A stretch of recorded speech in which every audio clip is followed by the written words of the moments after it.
So instead of doing a One Piece or a Bleach theory video, today I'm going to do something different and go beyond and go through a manga that I'm already currently reading. Let's get on to this fairy tale theory.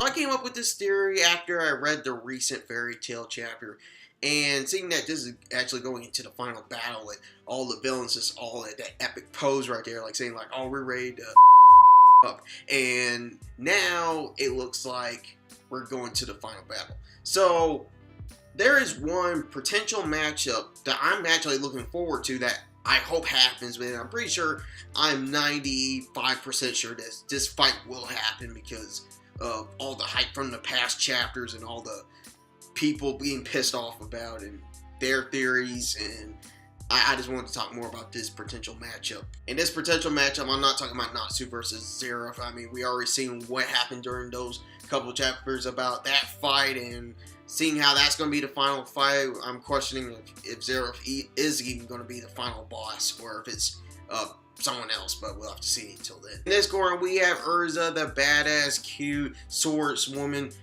from Fairy Tail, and on the other side, we have Irene of Spraggan 12. Springin 12. Did I even spell that right? Spraggan 12. Whatever.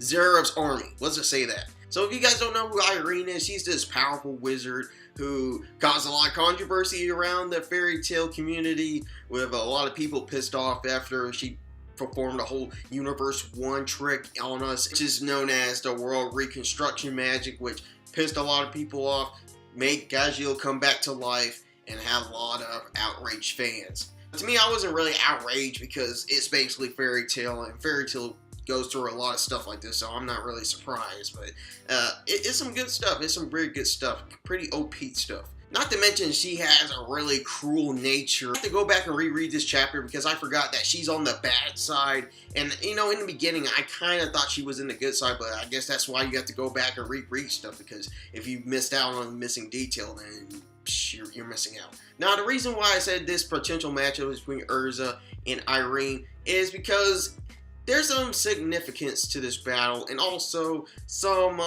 family connection here. And I know everyone's been saying this, but I can see the clarity of the family connection here is going back to the recent chapters. If you remember when Irene did this whole spell, which had this like giant eyeball, and then she sensed Erza in the distance. Now, we don't know what she has in the connection with Erza. We don't know if that's her sister or if that's her daughter, or if she's her cousin or whatever she is. But there's some family connection between Erza and Irene. And seeing those two on different sides, I could see this being a potential matchup. Pretty similar to when Gray went up against his father, kind of. I can see this being Erza's like final fight in Fairy Tail before the end of the manga.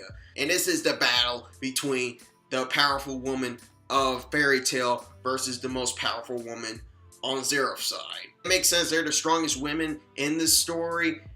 Not to mention that they have some family connections in between. I could see like in the middle of the battle, Irene tells Erza that she's her daughter or sister or something in the family connection there, and they still fight because they're on two opposing sides. And also seeing Erza probably have some them feels moments, and then seeing Irene possibly die in this matchup. The big question is Irene going to do the whole Universe 1 trick again? Well, I'm not 100% sure. I could probably ask Kiddo Taku about this, but I think the whole Universe 1 is probably that once in a lifetime magic trick, or maybe like you can use it a lot of times, but it'll take up half of your like magic, like something like that. Like it's like basically like a trump card to use, because I know she used it against Aganoglia. I can see Erza going in with her swordsman skills and using all of her armor that she has used, and maybe using some new armor that Hero is probably gonna announce that she has, like maybe some kind of trump card armor to defeat Irene, but we have to see what happens. So hopefully this matchup does happen, because I can see this matchup being really, really hyped up.